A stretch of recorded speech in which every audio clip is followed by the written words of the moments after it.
Welcome. My name is Ryan. You can call me RyRy. My Instagram handle is RyRy McGuy.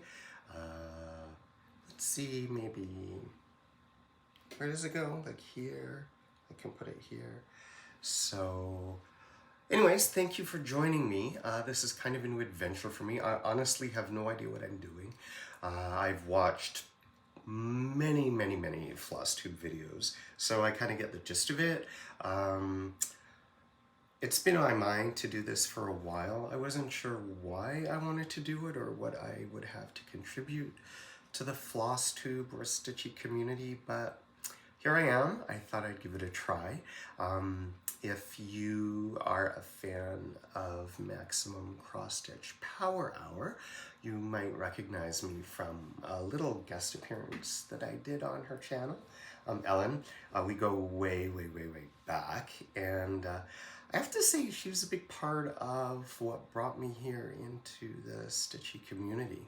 So I'm very grateful for the opportunity that she gave me, and yeah, maybe I can bring some inspiration to you, whoever you are watching, the same way she has done for me. So, I kind of get the gist of what's happening here. This is a channel about cross stitch,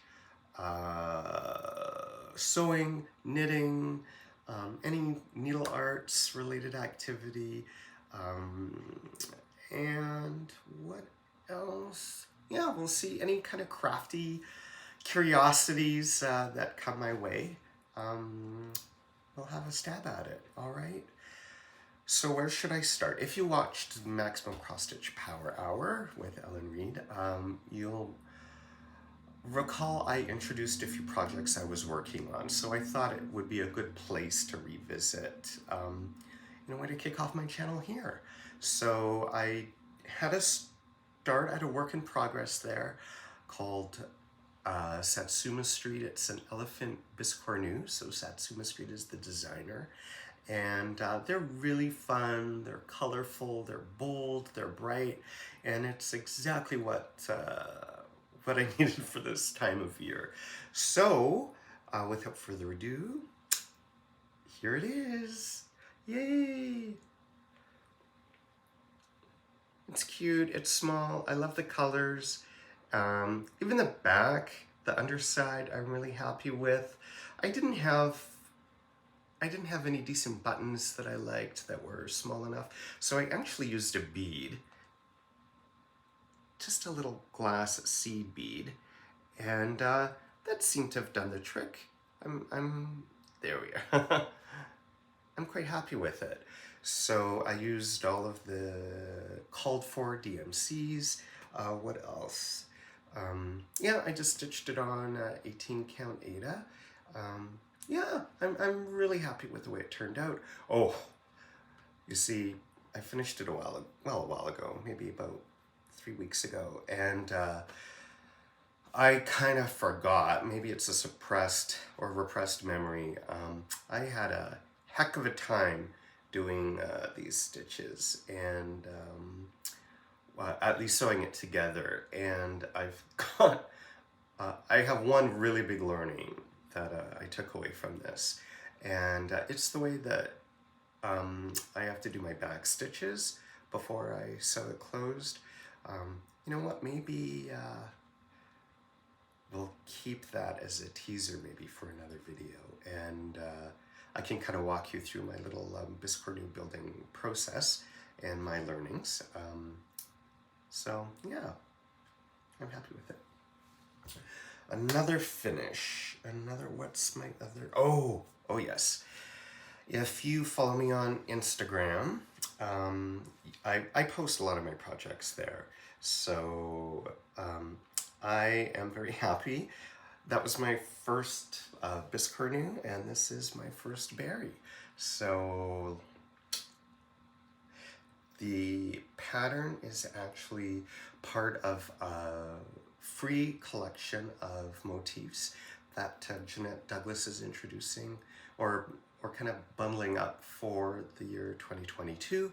Every month she'll be releasing a mini bouquet, and this is for the month of January.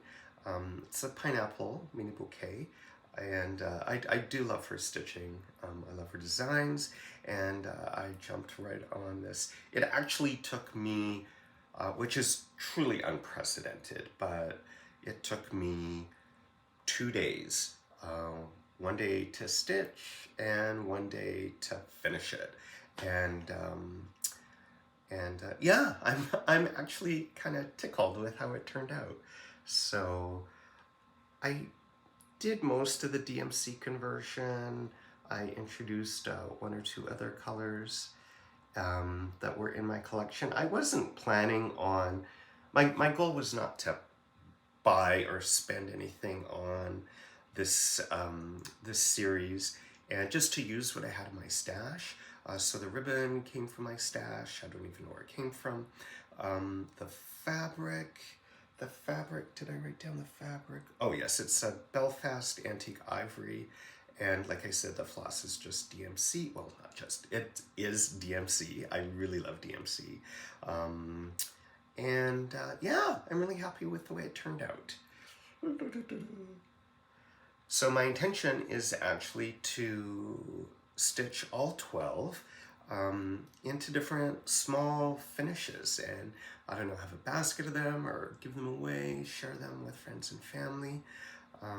But this is January, and as we know, it's already, well, February, and February, her bouquet is a little heart mini bouquet, and similar to my pineapple berry, I started this and stitched it and fully finished it in 2 days. So let's have a look at what I did. I don't know if you can see it okay. The colors are actually pretty true, and it's on a Newcastle linen in Country Mocha, and the floss colors are all from my own collection. DMC, I used Owl Street Embroidery. I've got a project of hers, and I used a couple of the flosses from there. And yeah, this one actually, I was gonna start as a pin cushion, and as I was stitching it, I thought, you know what, it kind of reminds me of sort of a cute little envelope or love letter could go inside, and I thought maybe I could make a sachet. So the back of it, I sort of made as a little envelope, and I don't know if you can see. So I just kind of picked up the motifs that were on the front, and because I kind of thought a sachet would be cute, like a little potpourri pouch, fill it with lavender or something, I used a very lightweight muslin on the back, just to sort of let whatever scent or fragrance it is to escape. And where did I get the muslin, the cheesecloth, if I wasn't planning on buying anything? Funny you should ask. I actually got it from a tea bag. I'm not sure if you're familiar with a company called Mariage Frères. They're in France. They make beautiful, beautiful, wonderful teas. And so I opened up a tea bag and pressed the lightweight muslin. I gave it a little bit of a stabilizer just because it's quite stretchy. And yeah, so I used that for the back. I don't know what my issue is. I don't have little buttons, so I used a tiger's eye bead. Oops, I just undid it. There we go. I just tacked on a little tiger's eye bead, and inside it's fully lined, so the stitching is protected. And what's inside? Let's see. That's right. It's a little Mariage Frères tea bag.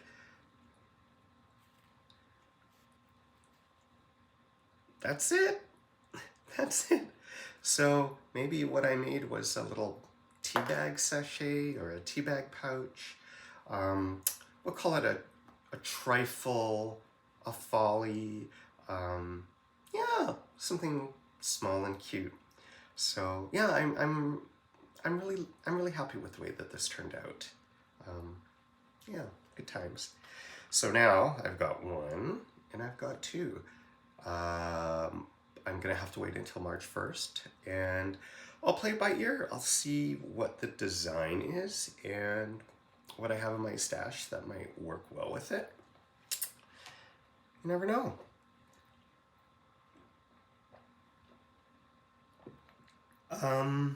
So that was 3 fully finished. Oh, I've got one more. This you didn't see me working on, and I finished it like all my projects. I don't know if you guys are in the same boat. You finish something, you roll it up, you put it away, it stays under your bed, and it kind of doesn't see the light of day for a while. So I finally found a frame for a design that that I had finished quite some time ago, maybe 6 months ago. And so the frame, I think, kind of brings it to life a little bit. It's a sweetheart tree design. Oh, I apologize. I didn't write the name down. I can't remember. You know what? I will insert it here. How's that? And let's just reach over. And it's a queen bee.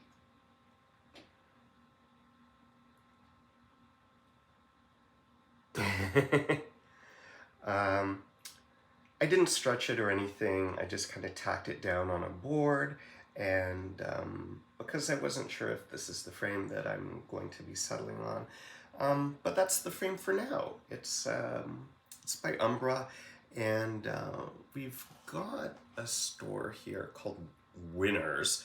In the States, you might know it as like a TJ Maxx. In the UK, I think it's TK Maxx, but they sell kind of, I don't want to say secondhand, but products that maybe didn't do so well in retail, or they were manufactured specifically for this market. So they're a heck of a lot cheaper. I mean, as we know, to get anything framed is very expensive. And we spend a lot of time on our stitching, and sometimes a lot of money, especially if you're using silks or nice linens. So we want to present it in its best light, and that often involves a very expensive frame. Custom made, often. So this, I think, was $7.99 Canadian, plus tax. I'm very happy with that, with paying that amount. And yeah, it's simple, it's basic. This is actually a, was this a kit? No, the embellishments came in the kit. It's a sweet little packet, and I just used the called for DMC. So yeah, that's my queen bee. So she'll keep me company here. Oh yeah, this is my desk. This is where I spend most of my day, working from home, as many of us are. So welcome to my home. What have we got next? How about some, with a sip of water?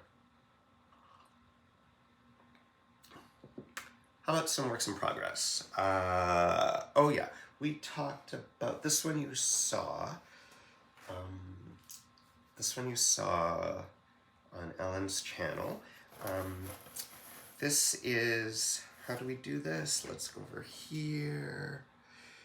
Right here, we'll show the finished copy of Color of Water by Historic Stichmuster. Dorothy's the designer, and I love her stuff to bits. So if you recall from last time, I was struggling. It was in prison. It was in Stitchy jail, because I was struggling with one of the colors, the blacks. I found I wasn't that thrilled with, I wasn't that happy with, but got some great advice, and I just sallied forth, and I I added all the black, and I'm kind of happy with it.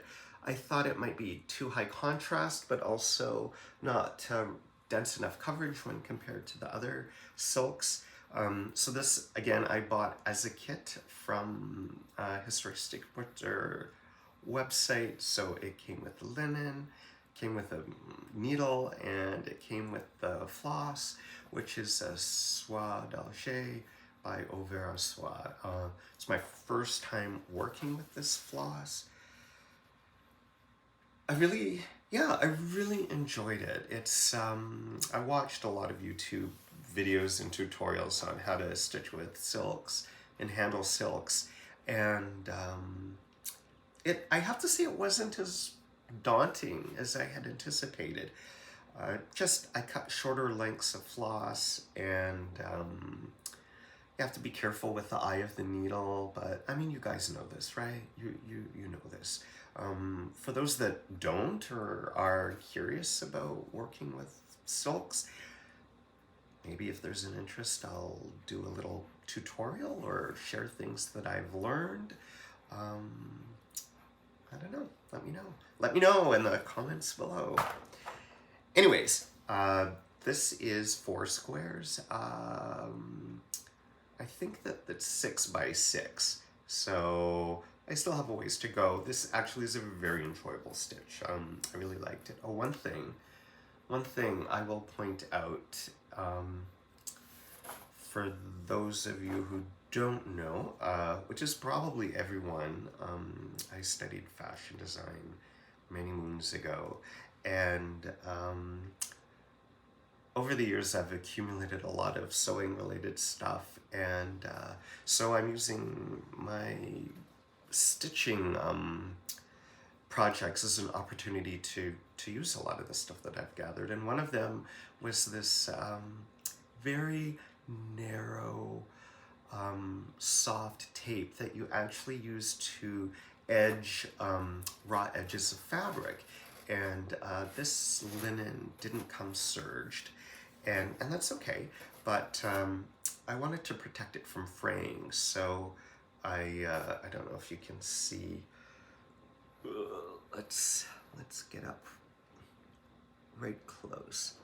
Is that it? Maybe, oh, right there, you can see. Right along the edge there. I just wrapped it and did a little basting stitch, just to make sure that the linen didn't fray. But, oh, maybe here you can see, right? How's that?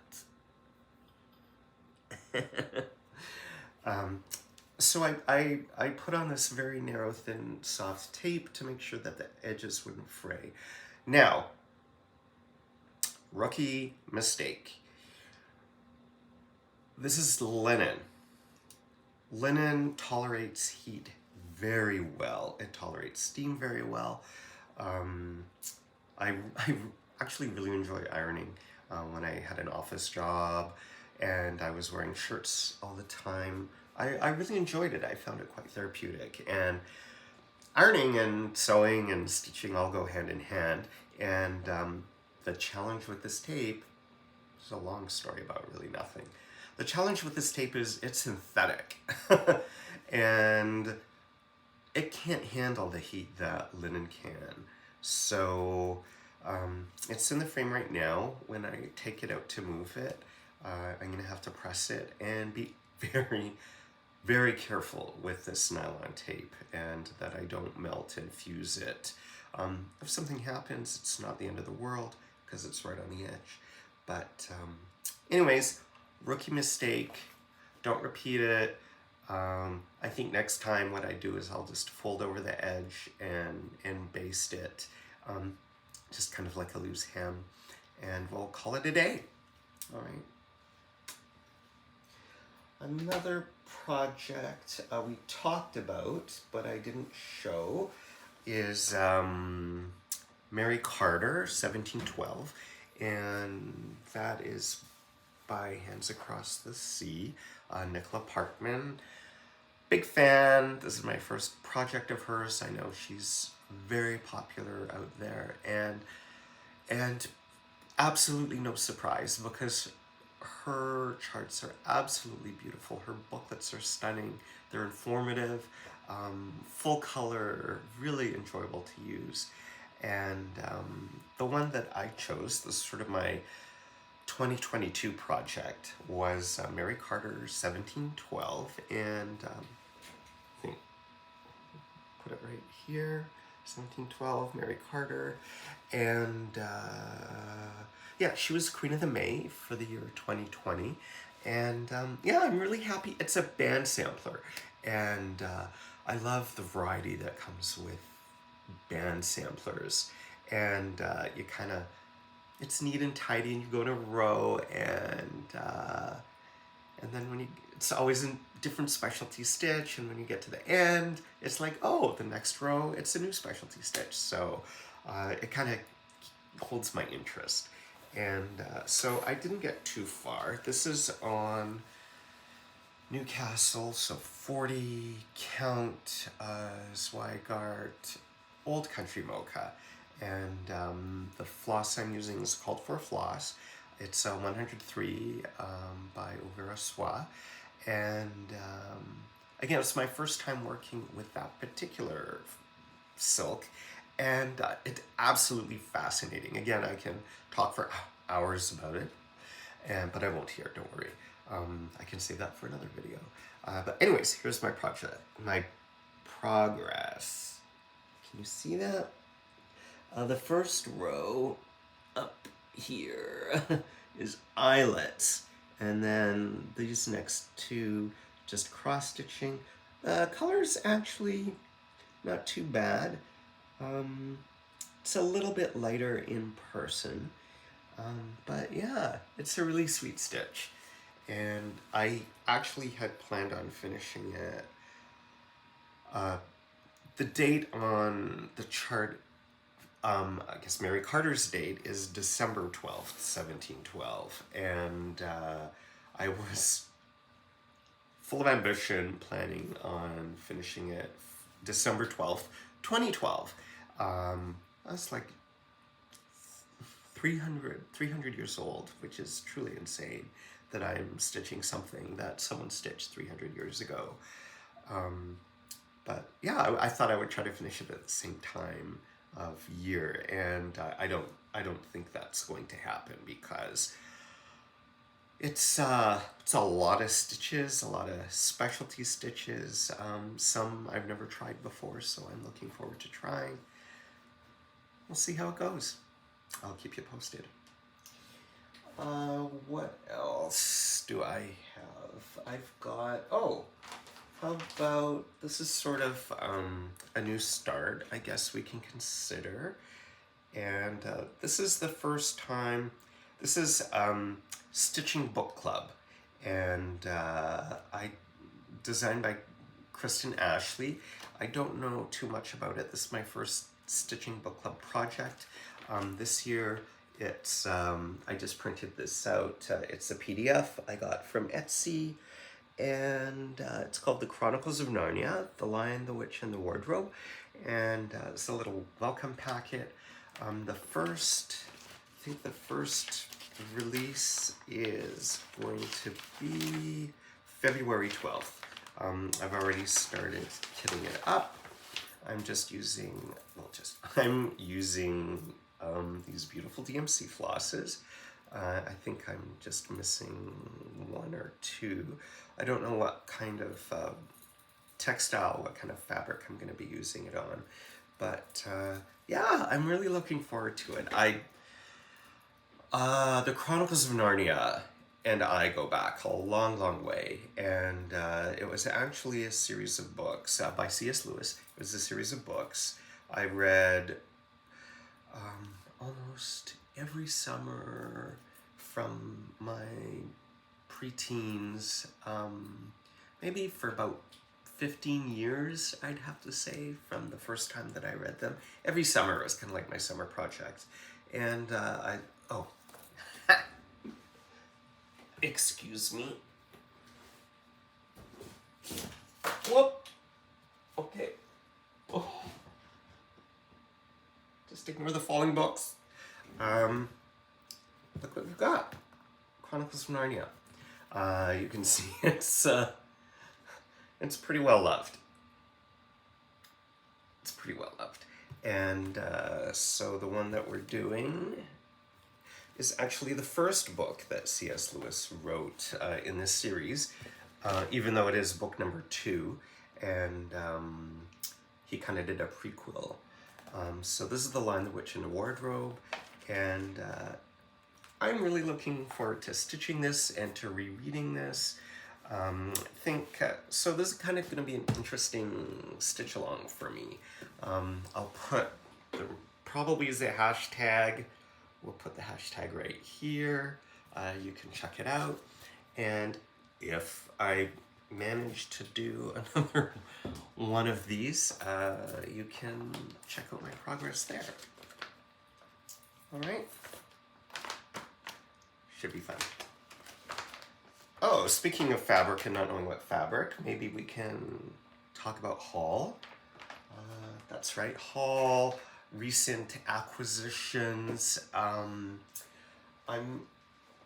not a big, I like my DMC flosses, and every time I go into a Michael's, I always pick up 10, just because they're so bright and colorful and vivid, and it's fun to look at them, and it's motivating, and yeah, I really enjoy it.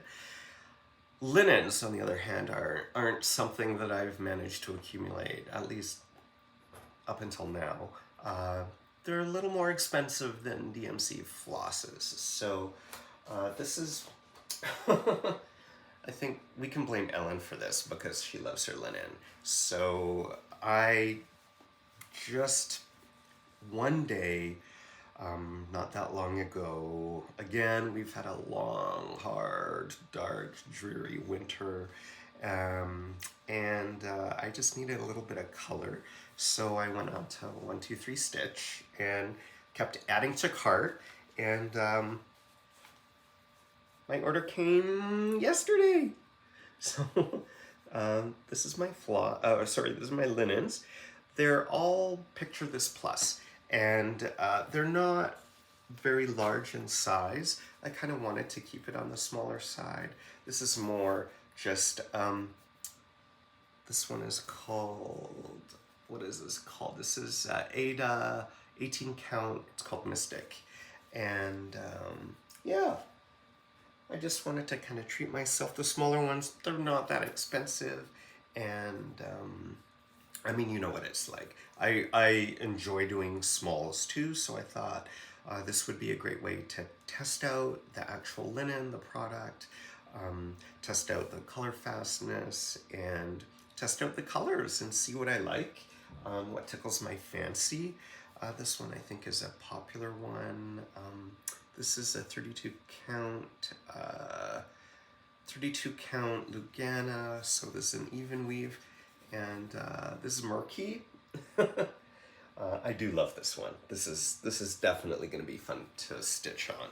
I don't have a project in mind, but we'll see.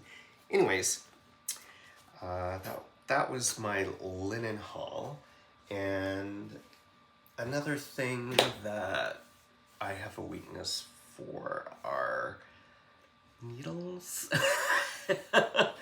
which is kind of an odd thing to say, but I love trying different needles.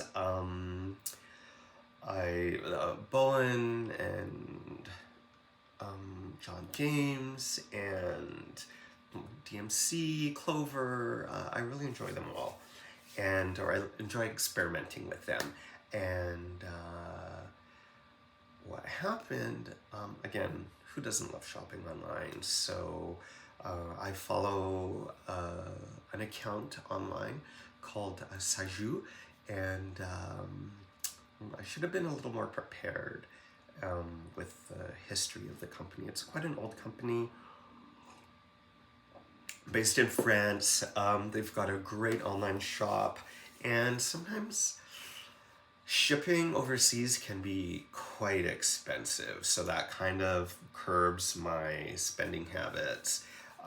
However, needles are very small and thin, and so I couldn't resist, and I picked some up. This actually we will consider our first unboxing. And I don't know if people call it unboxing on Flosstube. I know other themed channels they do. So I ordered this. It came really fast. In this day and age, I'm actually quite surprised. And I haven't opened it yet. I thought, okay, doing a Flosstube video is a great motivation to having an excuse to open it up. So you're joining me. I mean, I kind of remember what I ordered. But let's check it out.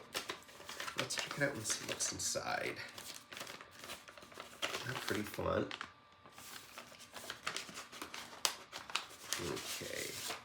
Oh, well, there's a packing slip. I love that everything is in French. It's perfect. Oh! Little merci. Well, thank you too. And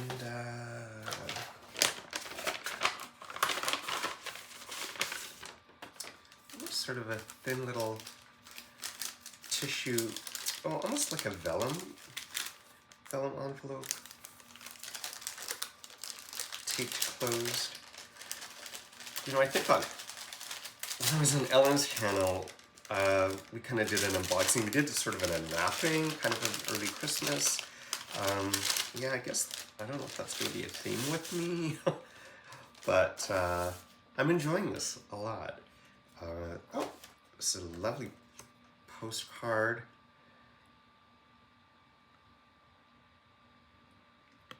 What does it say? Album Verri en tout genre. Séjour Maison Paris. Patterns for Works. Okay, Patterns for Works.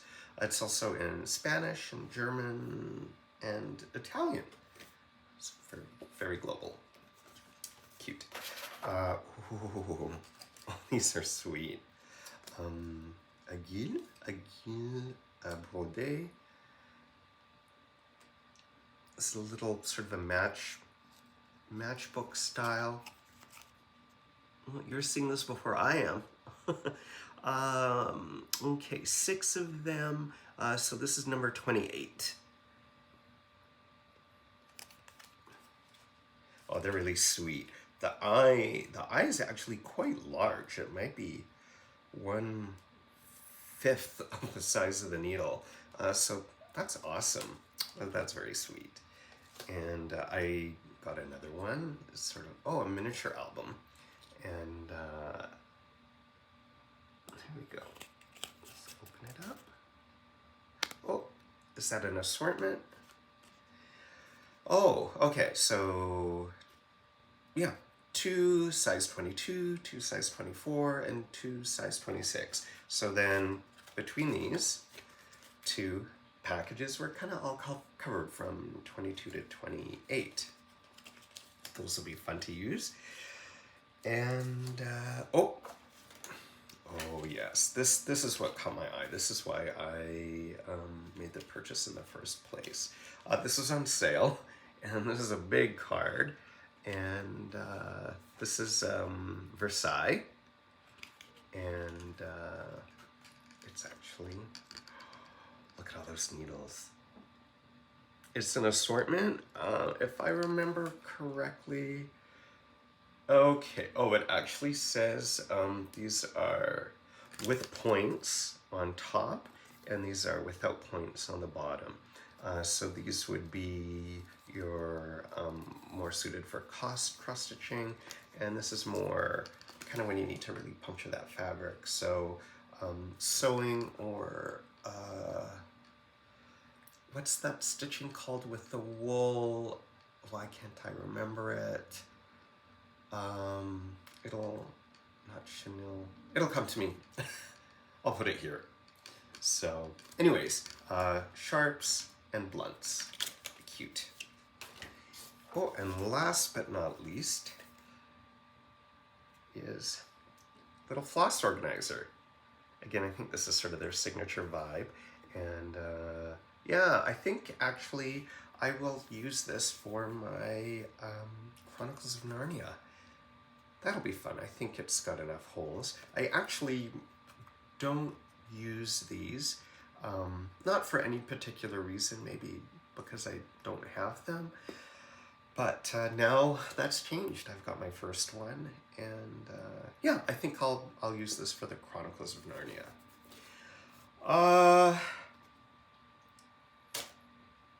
What else have I got? Giveaways? Not today. Who knows? What else can... Oh, okay. Let me... What's this? Let me be right back.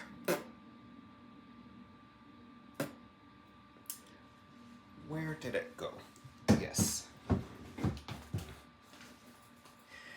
Another finish that, it was a project I was working on. This is my knitting. Another finish that I had since December is my socks. So not one, not two. Fun. Can we just say these are really fun? It's Timber Yarns is the name of the company. They're in Ontario. They do beautiful, beautiful self-striping yarn. And this one I used, it's called Frosty. Came with a cute little stitch marker, and I actually used a contrasting color for the heel and the toes. This isn't something that I had done before, but it was really fun to try. This actually, it's just a vanilla sock pattern. It's a pattern I've been using for years, and I mean, not that I've knit a gazillion socks, but I've knit enough to know I'm very happy with this pattern. And yeah, so it was sort of like my Christmas socks. My goal was to finish these in time for Christmas, and I did. So time to put them into circulation. And I think that might be it for today. I have no idea how long this is going to be. I have no idea how often I'm going to be making these. I'm not sure what it is that we can talk about. If I do come back, I'm sure we'll have lots of fun things. We'll talk about my little needle obsession, and maybe some tutorials if you guys might be interested in that. Not learning, maybe just watching, who knows. We can do more hauls and unboxings. That was fun. And you know what? Actually, you don't know much about me or about my stitching world and how I came to this craft. So, you know, maybe I'll save that for the next video. And if you managed to make it this far, thank you. Thank you. And if this video manages to make it onto YouTube, thank me. I mean, I'd be very grateful that I could get my act together enough to actually publish it, because as Ellen can attest, it's been a long time coming. And well, I guess that's my big shout out. My big, huge #1 shout out for this video is Ellen Reed and Maximum Cross Stitch Power Hour. There's so many good Flosstube channels out there. Hers is so entertaining and the next time I film one of these, I definitely will be talking about all of my other favorites, of which there are quite a few. So, thank you for joining me. Thank you for joining me, and I look forward to seeing you again. And in the meantime, remember, don't stitch where you eat. Bye-bye.